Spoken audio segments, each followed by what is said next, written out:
Thank you, Bishop. Thank you.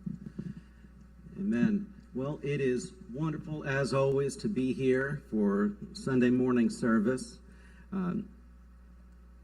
As Bishop said,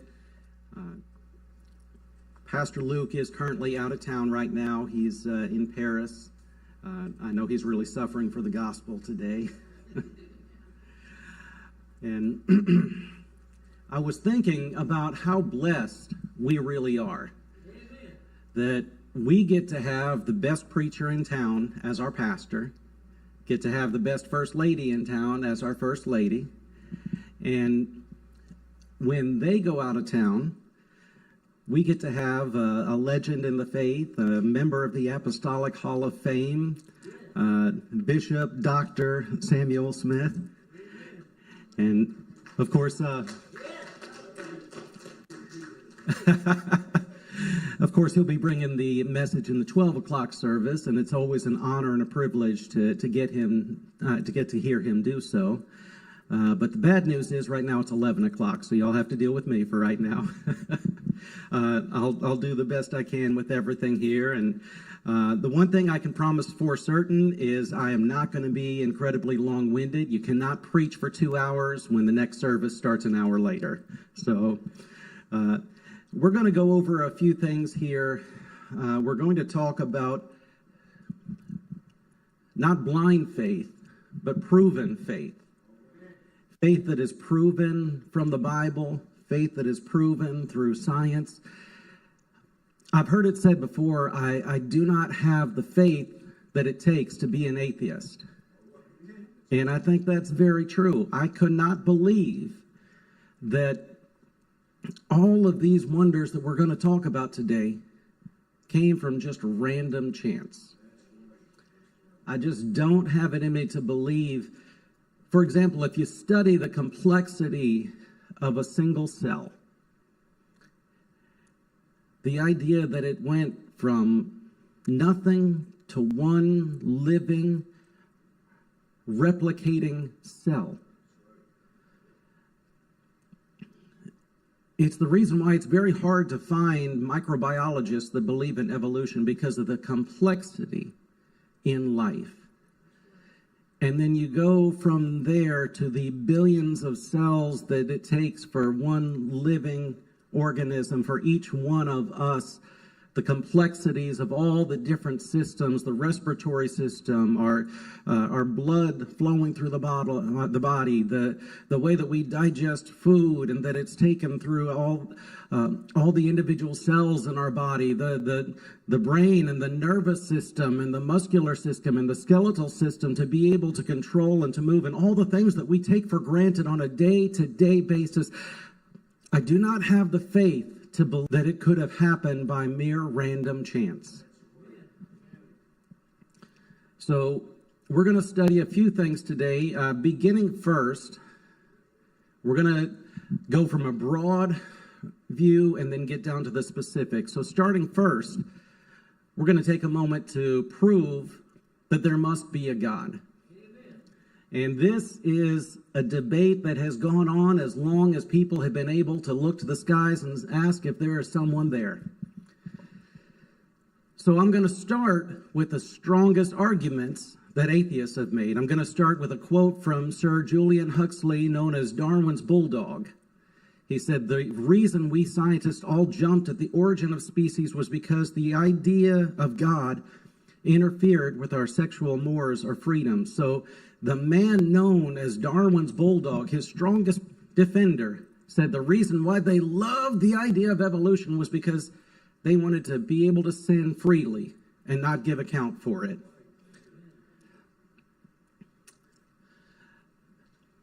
And next, I'm going to give a quote from Charles Darwin in The Morality of Evolution. He said, "A man who has no assured and ever-present belief in the existence of a personal God or of a future existence with retribution and reward can have for his rule of life, as far as I can see, only to follow those impulses and instincts which are the strongest or which seem to him the best ones." So Darwin himself said in the book, ironically called The Morality of Evolution, that evolution in his mind meant you did not have to be moral. that you could do whatever you please and not have to worry about giving account when you stand before God. Now, if you follow through history, some of the worst things that have ever been done were actually done in the name of evolution. Now, I'm going to talk about a few specifics here very quickly. If you've ever seen the image they call the March of Man, where they show basically an ape, then a more upright ape, and then a caveman, and then eventually it becomes a human being. It's supposed to represent these different missing links. Now, along that pattern, one of the ones listed there they call Nebraska Man, but it turned out Nebraska Man was just a pig's tooth, and they built an entire skeleton from a pig's tooth and said, this is early man. Another was Piltdown Man. Actually, it was proven to be a fraud that someone took an orangutan jaw and fused it with a portion of a human skull and with teeth that appeared human. So it was a fake. And yet it's one of those images that you see on that picture, claiming this is where we came from. There's another known as Orc Man, which is a year-old cave boy. And it actually was it's set at the centerpiece of a worldwide symposium. But it was proven to be a skull fragment of a 4-month-old donkey. It's an interesting path that they're trying to follow, from ape to fake skull to pig tooth to a 4-month-old donkey to eventually get to where we are now. I don't really know how that math works, but that's what they claim. And with all the complete fossils that we have of dinosaurs, which they all tell us were way before these early human ancestors, we get complete skeletons of them, complete skeletons of saber-toothed tigers and woolly mammoths, and the best they can find is a tooth here, a half a skull there, and all of those things have consistently been proven to be fake anyway. And this is the indisputable science that we're supposed to cower before and say, well, maybe there is evolution. I'm sorry, but the fossil record has actually proven that there is no incremental change from ape to man that lands us where we are today.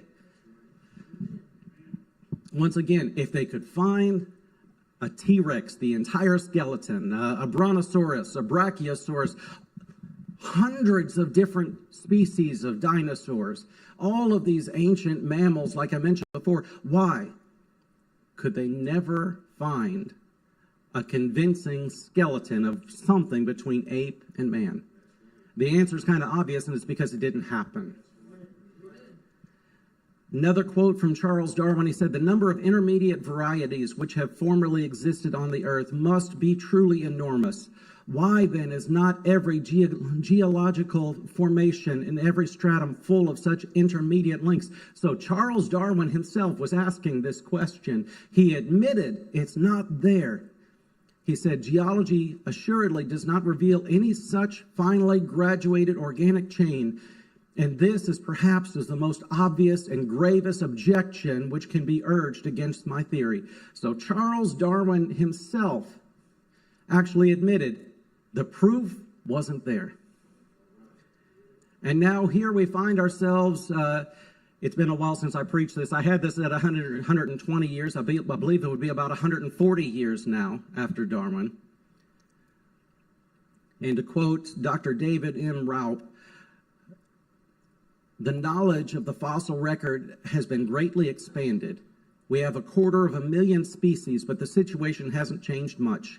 The record of evolution is still surprisingly jerky, and ironically, we have fewer examples of the evolutionary transition than we had at Darwin's time." So Darwin said it wasn't enough.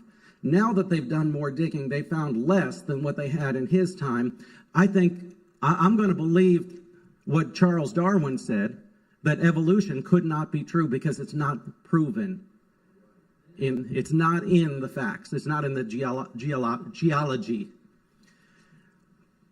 Another quote from Charles Darwin: if numerous species belonging to the same genre or families have really started into life all at once, the fact would be fatal to the theory of descent with slow modification through natural selection. So if the records show all of these different species show up in a moment and they do not show a gradual change over millennia, over millions of years, then he said it would be fatal to his theory. Next, to quote Derek Ager, the point emerges that if we examine the fossil record in detail, whether at the level of orders or of species, we find over and over again, not gradual evolution, but the sudden explosion of one group at the expense of another.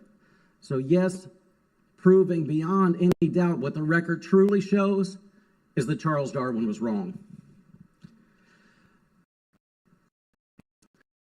Next, it says, this is to quote Stephen Gould, evidence for intermediary stages between major transitions in organic design. Indeed, our ability, even in our imagination, to construct functional intermediates in many cases has been a persistent and nagging problem with gradualistic accounts of evolution. It's a very, very academic way of saying that the evidence doesn't show it, and they haven't even been able to sufficiently even imagine what could be. So how do we get here? If you were to see, Pastor Luke is in Paris right now, where they have the Louvre, and they have all of these great artworks there. If you were to pass through there and look at the Mona Lisa or any of these hundreds of other great works of art, you don't look at that and think, wow, what an amazing coincidence that a tornado hit a paint factory, and this is what popped out. You look at this and realize that this is the signature of a work of genius to have created these wonderful works of art. When you see something that precise, finely tuned, that perfect, anyone with sense is going to look at that and say that is not the result of chance, but there is a great mind behind it. Now, if we could say that about a canvas with paint, how much more so when we talk about, once again, all of the cells, the nervous system, the respiratory system, the circulatory system, the skeletal system, the muscular system that go into human life. This is one of God's greatest works of art, and there are people that look at it and try to reduce it to mere coincidence. Now, I'm going to move forward here. I have many, many more quotes, but I think it's sufficient to say that science actually does not dispute faith. Science supports faith. And I'll give you one more quick argument before I jump to the next point. So, how many have heard of the Big Bang Theory? Not the TV show, the actual theory. So they traced stars in the sky, and what they found over years was that everything appears to be moving out. Well, if you follow that backwards, it meant at one point, many, many years ago, that it all was together in one spot, and then in a single moment, everything that is, all the energy, all the matter in the entire universe, they said it leapt into existence in a single moment that they called the Big Bang. Now, the argument from here is that everything that has a beginning has a cause, meaning it came from somewhere. So they actually said scientifically, mathematically, they have proven that the universe and everything in it has a cause. It has a beginning. It is not infinite. It all came from somewhere. If the universe has a beginning, it must have a cause. Something that dwells outside of the realm of the universe, outside of the natural world. something with infinite power and infinite wisdom to be able to balance such incredible equations we could never begin to understand. Something in a single moment caused everything to exist. At the moment that he spoke the words, "Let there be light," creation leapt into existence. So I would submit to you today, who fits this description? Someone who dwells outside the natural world, or I would say supernatural. Someone with infinite wisdom, with infinite power. Someone who is eternal and not limited by time or space or creation. It must be God. Amen. So science has proven that there must be a God. And out of all of the religions of the world, I submit to you today that the one God who fulfills this description is the God that we serve, the God of the Bible. Reverend Johnny James, he used to say that there's a God test. And if you ever want to be God, all you have to do is pass the test. Now, there may be some doctors and rich and powerful people that think they're God, but none of them have ever passed the God test. So what is the God test? Well, the test for age is eternal. The test for power is omnipotence. The test for intelligence is omniscience. See, all you have to do is pass those tests, and then you would get to be God. And there has only been one. I would say in all of history, but he is well beyond the limits of history. Thankfully, it's the God that we serve.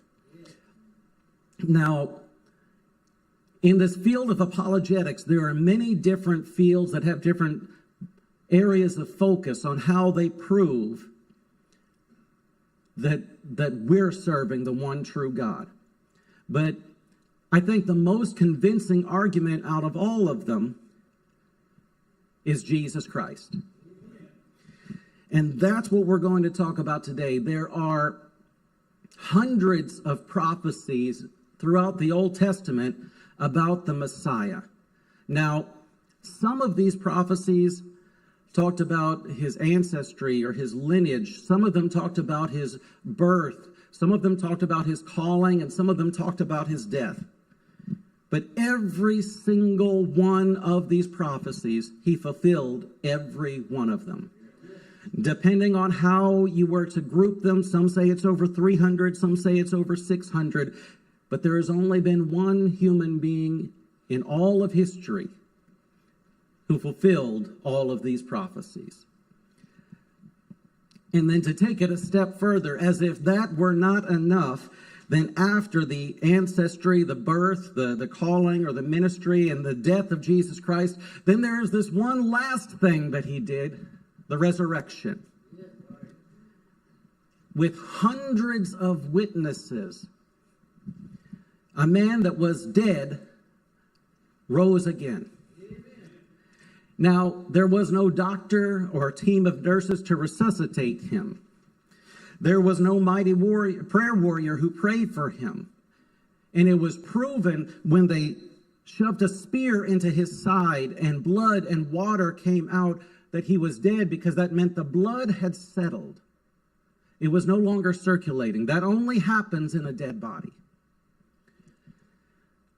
But on the third day, he rose again. And now, almost 2,000 years later, there has not been a single theory hold up to scrutiny, anything other than Jesus rose from the dead.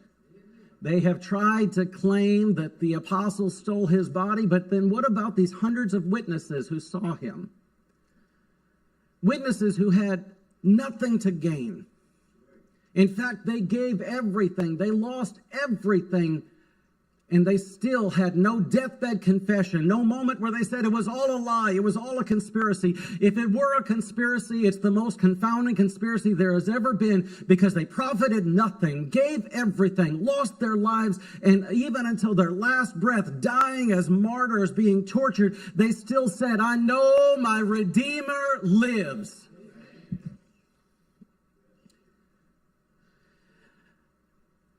So we're going to talk for a moment about the ancestry of Jesus. And as I said, there are many, many prophecies in the Old Testament. The Old Testament, it tells us about his lineage, saying that Jesus the Messiah would be the son of Abraham in Genesis 12:3 and 18:18. That he would be a son of Judah in Genesis 49:10. A son of David in Psalms 132:11, Jeremiah 23:5 and 6, and Jeremiah 33 verses 15 and 16. A son of Jesse in Isaiah 11:1 and 11:10. And all of these prophecies are proven in the lineages given in Matthew 1 and Luke chapter 3. So what's going on here is they started with something very broad, that Jesus, the Messiah, would be a man. And then they began to filter it down. And once again, a son of Abraham, a son of Judah, a son of David. So we're getting very precise with this. Now, following all of these prophecies about his lineage, there's one other thing that I wanted to address as a bit of a side note here. If you look at the lineages of Matthew 1 and Luke 3, it's interesting because they actually are not the same. Now, some people would point to that and say, well, that's an error in the Bible. That must mean that the Bible's wrong. And those people clearly have never looked into this and tried to study Greek or Hebrew to actually understand what's being said. The book of Luke uses a lesser article or title for Joseph, which in that time would actually have meant that it was Mary, the wife of Joseph. So in the book of Matthew, we have the lineage of Joseph, his legal father. And in the book of Luke, we have the lineage of Mary, his physical mother. Now, the legal lineage of Joseph made him heir to the throne of David. But the literal, physical lineage through Mary, it fulfilled these prophecies in a different way, because out of all these things that were spoken about the Messiah, God would never have the Messiah come through the lineage of people like Rahab the harlot, or through Bathsheba. So God actually spelled out not one side of his lineage, but both sides of his lineage. And if you follow all of these prophecies, you arrive at a conclusion that out of all the people on earth who could have fulfilled these prophecies as his mother and father, you arrive at the conclusion it had to be Joseph and Mary. So what they would point to and say it's an inconsistency and an error in the Bible actually proves even more assuredly that Jesus had to be the Messiah. And next, his birth. The Bible tells us that he would be born in Bethlehem. Every winter we sing, "Oh, little town of Bethlehem." Bishop, you've been there. It's not a big town, is it? Not a large, impressive place. Hardly anybody lives there. And it turns out 2,000 years ago, that was true back then, too. They didn't choose Jerusalem. They didn't choose Nazareth, one of these large metropolis areas. Out of the entire earth, they specifically said Israel, God's chosen people. But that was not precise enough. They didn't choose Jerusalem or Nazareth. They said Bethlehem, this little Stewartsville of a town with hardly anybody who lived there. And they said that's where the Messiah would come from. And then in Genesis 49:10, it says, before the scepter or the kingship passes from Judah, the Messiah would be born. And there were people who were in mourning when the Roman Empire took over Israel and Judah, because they said, the prophecy must have failed. We lost our ability to rule ourselves, and we don't have a Messiah. And as they were mourning and weeping, Jesus was about 10 years old at the time, walking amongst them. They thought that the prophecies had failed, and Jesus was right there with them. They didn't even know it. If you follow the prophecies about his birth, we find that the Messiah had to be born exactly where he was born and born exactly when he was born. Next, we're going to talk about the calling or the ministry of Jesus. The Bible tells us that he would be preceded by a messenger in Malachi 3:1, Malachi 4:5, Isaiah 40 verses 3 through 10, and Ezekiel 29:21. So the Messiah was not going to just show up and talk amongst them without someone to introduce him first. Who is the messenger who preceded Jesus? Well, that would be John the Baptist. And historians have actually said that in the ministry of John the Baptist, he baptized about 1 million people in Israel. Not only that, but he was not walking through the streets of Jerusalem or Nazareth and preaching to them and then they went to be baptized. No, he actually lived in the wilderness. It was a hard journey. People had to walk to where he was. But his ministry was so powerful that 1 million people walked out to the middle of nowhere to say, I've got to see this John the Baptist.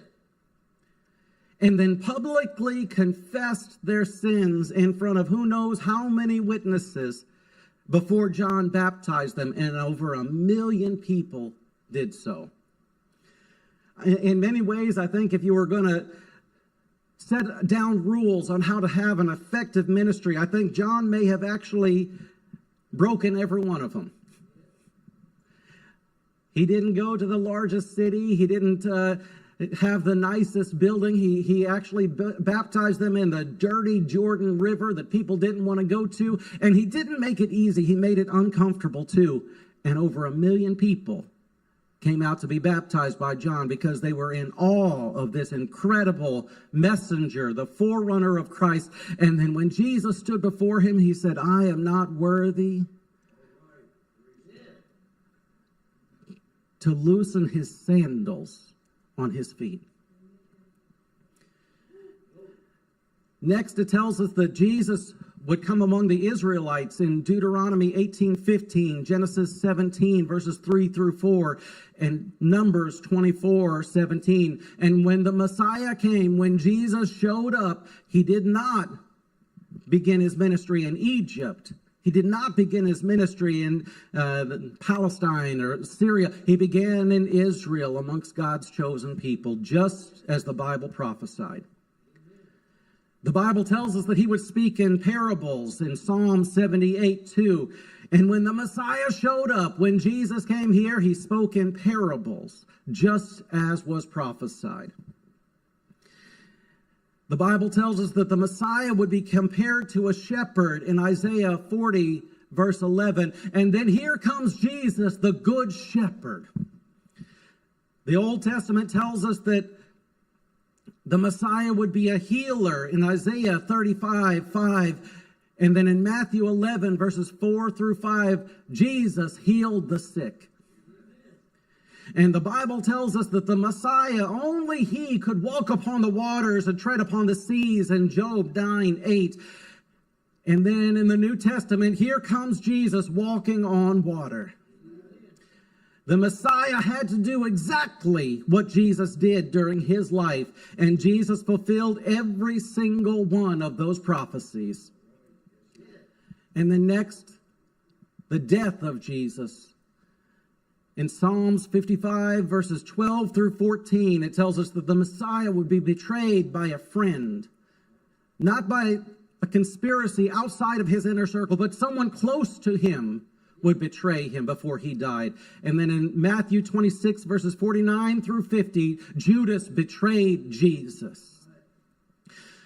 Zechariah 11, verse 12 tells us that the Messiah would be sold for 30 pieces of silver. And then in Matthew 26, verses 14 and 15, the Messiah, Jesus, is sold for 30 pieces of silver. Now, the Dead Sea Scrolls have actually proven that these prophecies long predate the life of Jesus. Nobody went back with an eraser and a new pencil and wrote in the things that Jesus did, because these things that were around well before Jesus, it's been proven, and yet Jesus fulfilled every single one of them. And it wasn't close, but not quite. Jesus wasn't sold for 29 pieces of silver or 31 pieces of silver. It was the exact price that was prophesied.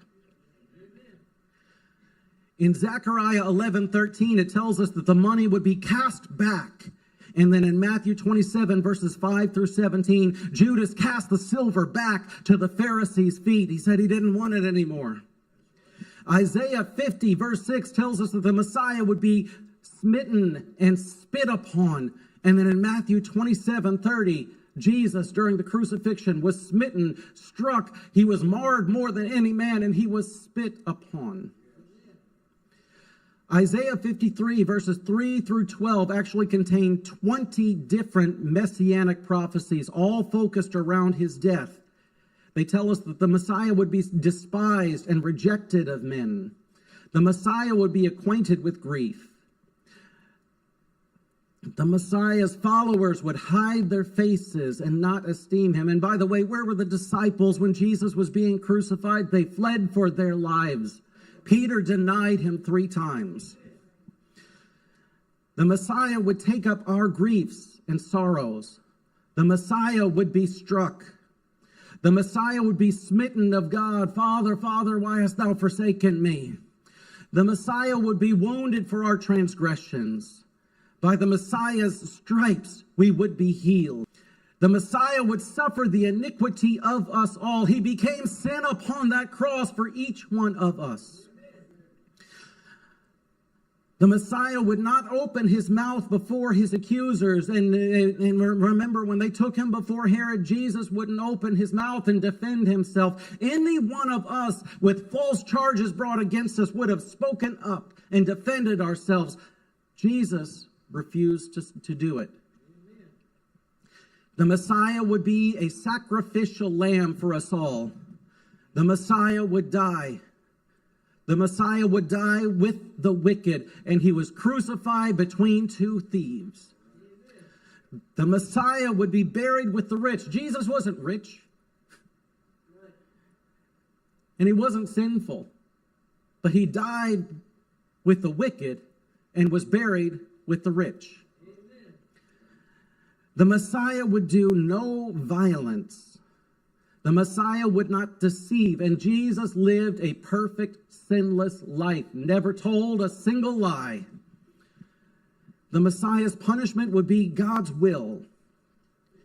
The Messiah would live after having died. Remember, I told you this resurrection of Jesus is the one indisputable fact that atheists around the world have never been able to sufficiently explain. The Messiah would bear the iniquities of many, and the Messiah would make intercession for his transgressors. Father, forgive them, for they know not what they do. The crucifixion was a horrible death. I think it may have been the most painful and miserable way to die that has ever been invented. And as he hung upon that cross,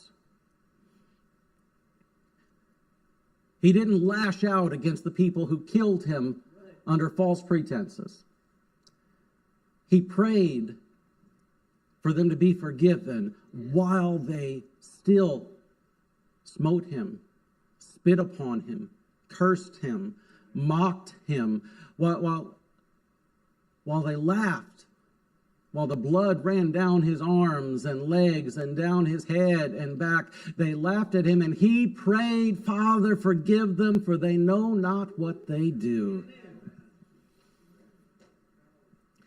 In Psalms 22, It gives an incredible description of crucifixion hundreds of years before crucifixion had been invented. Verse 1, my God, why hast thou forsaken me? Verse 7, all that see me laugh me to scorn. For verse 11, for there is none to help, which was fulfilled in Mark 14:50.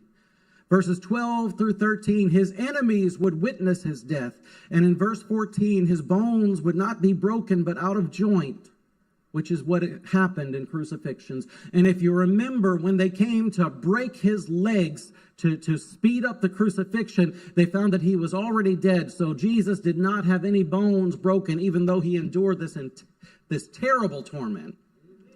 Verse 15 tells us that he would thirst at death. And in Psalm 69:21, it also tells us that when he thirsted, they would give him vinegar, exactly what they did with Jesus. Verse 16 tells us that they would pierce his hands and feet. And by the way, they had not even invented crucifixion, and yet they're describing his pierced hands and feet on the cross. Once again, in verse 17, his bones would not be broken. And in verse 18, that they would cast lots for his garments. And those Roman soldiers at the feet of Jesus thought of this all on their own. Let's cast lots to see who gets to take his garments now. Psalms also tells us that the rulers would plot against him in Psalms 2, verses 2 through 3. By the way, who was it that had this conspiracy to kill Jesus? It was the Pharisees, the rulers of the Jews. That false witnesses would come up against him in Psalms 35:11, and that he would save the very people who rejected him in Psalms 118:22, fulfilled in Acts 4:11. Daniel's prophecy of 70 weeks would be 490 years, because a week in their time was a measurement of 7, not specifically 7 days. If you take 490 prophetic years based on the lunar calendar from the time that prophecy was spoken, it takes you to March 30th, 33 AD. The very day of Jesus' triumphant return to Jerusalem on the back of a donkey. And by the way, even that donkey was prophesied in Zechariah 9:9. So the Messiah had to die the exact way that he died. The day that he died, at the hands of the people who put him to death, with the people who died with him, and be buried in the tomb where he was buried. And Jesus fulfilled every last one of these prophecies. And I'm sorry, I do not have enough faith to believe that this could all be coincidence. The only explanation I have is that God had to be the one to do it. God who lives outside the limits of time and space. God who has seen the end from the beginning and knew the entire story and told it hundreds of years before it played out in our time, in our world. They say it is coincidence. I would say approximately the odds of this being coincidence, for him to have the exact parents that he had, be born exactly where he was born, and exactly when he was born, and live the exact life that he did, and die the exact death that he died, at the hands of the exact people who killed him, with the exact people who died with him, and be buried where he was buried. Oh, and by the way, resurrected again the exact way they prophesied. The odds of this is approximately, the odds of actually 6 of those prophecies being a coincidence is 1 in 80 million times a quadrillion times a quadrillion. Or 1 in 8 followed by, I haven't read this in a while, I think about 25 zeros. And they say it is a coincidence. And that is the odds of him accidentally fulfilling 6. And depending on which way you actually categorize them, it would be actually over 300 or over 600 prophecies about the Messiah throughout the Old Testament. And Jesus fulfilled every one of them. The odds of him fulfilling all 600 prophecies by coincidence, I would say, are about the same as winning the lottery, while being attacked by a shark, while being struck by lightning in the middle of a hurricane, while watching a fight between a Yeti, Bigfoot, and the Loch Ness Monster, while being hit by a meteor, while being abducted by aliens, and predicting the exact moment that it would happen. And they say it is a coincidence. No, I say this